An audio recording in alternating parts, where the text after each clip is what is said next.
السلام علیکم۔ آج ہم پڑھیں گے سورہ بقرہ آیت نمبر 61 سے آیت نمبر 80 تک کا ترجمہ۔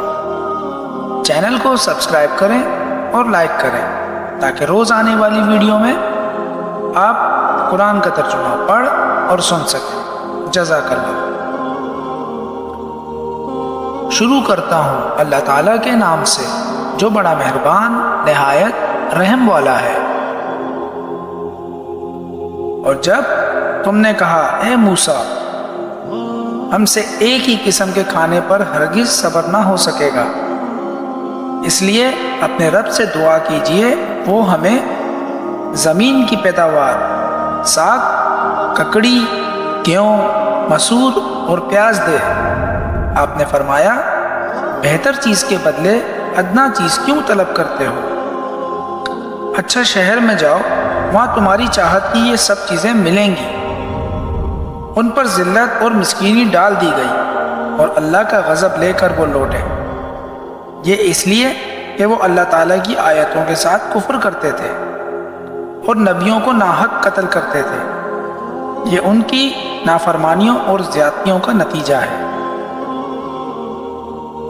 مسلمان ہوں، یہودی ہوں، نصاری ہوں یا صابی ہوں، جو کوئی بھی اللہ تعالیٰ پر اور قیامت کے دن پر ایمان لائے اور نیک عمل کرے، ان کے اجر ان کے رب کے پاس ہیں اور ان پر نہ تو کوئی خوف ہے اور نہ اداسی۔ اور جب ہم نے تم سے وعدہ لیا اور تم پر طور پہاڑ لا کھڑا کر دیا اور کہا جو ہم نے تمہیں دیا اسے مضبوطی سے تھام لو اور جو کچھ اس میں ہے اسے یاد کرو تاکہ تم بچ سکو، لیکن تم اس کے بعد بھی پھر گئے۔ پھر اگر اللہ تعالیٰ کا فضل اور اس کی رحمت تم پر نہ ہوتی تو تم نقصان والے ہو جاتے۔ اور یقیناً تمہیں ان لوگوں کا علم بھی ہے جو تم میں سے ہفتے کے بارے میں حد سے بڑھ گئے، اور ہم نے بھی کہہ دیا کہ تم ذلیل بندر بن جاؤ۔ اسے ہم نے اگلوں پچھلوں کے لیے عبرت کا سبب بنا دیا اور پرہیزگاروں کے لیے وعظ و نصیحت کا۔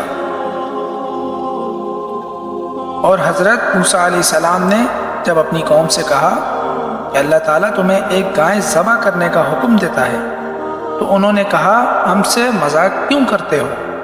آپ نے جواب دیا ایسا جاہل ہونے سے اللہ تعالیٰ کی پناہ پکڑتا ہوں۔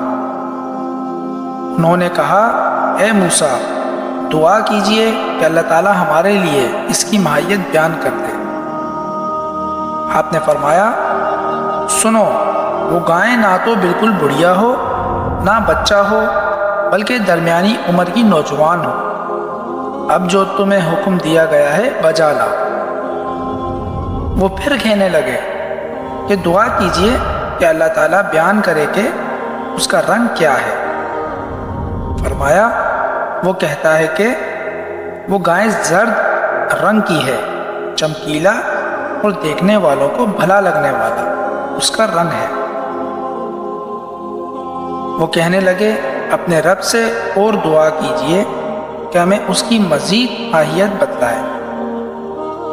اس قسم کی گائیں تو بہت ہیں، پتہ نہیں چلتا، اگر اللہ نے چاہا تو ہم ہدایت والے ہو جائیں گے۔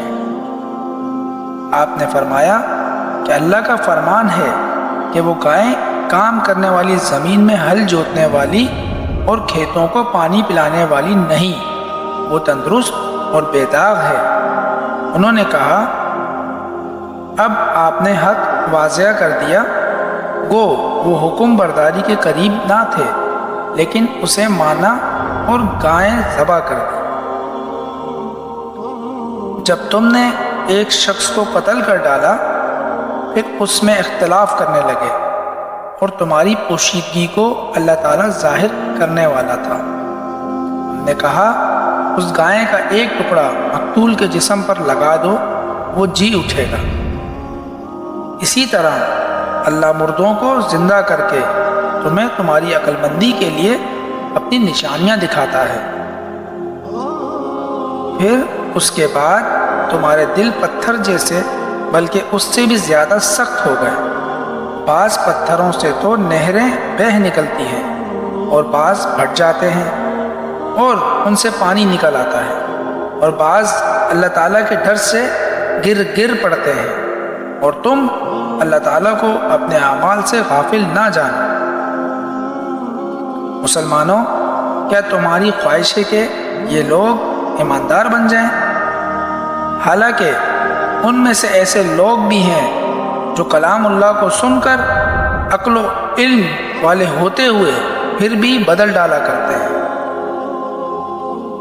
جب ایمان والوں سے ملتے ہیں تو اپنی ایمانداری ظاہر کرتے ہیں، اور جب آپس میں ملتے ہیں تو کہتے ہیں کہ مسلمانوں کو کیوں وہ باتیں پہنچاتے ہو جو اللہ تعالیٰ نے تمہیں سکھائی ہیں؟ کیا جانتے نہیں یہ تو اللہ تعالیٰ کے پاس تم پر ان کی حجت ہو جائے گی۔ کیا یہ نہیں جانتے کہ اللہ تعالیٰ ان کی پوشیدگی اور ظاہر داری سب کو جانتا ہے؟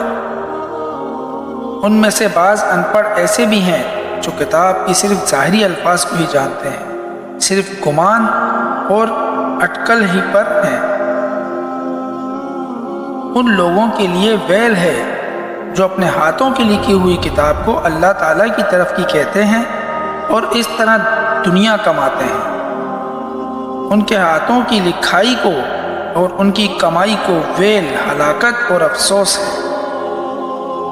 یہ لوگ کہتے ہیں کہ ہم تو چند روز جہنم میں رہیں گے۔ ان سے کہو کہ کیا تمہارے پاس اللہ تعالیٰ کا کوئی پروانہ ہے؟ اگر ہے تو یقیناً اللہ تعالیٰ اپنے وعدے کا خلاف نہیں کرے گا، ہرگز نہیں، بلکہ تم تو اللہ کے ذمہ وہ باتیں لگاتے ہو جنہیں تم نہیں جانتے۔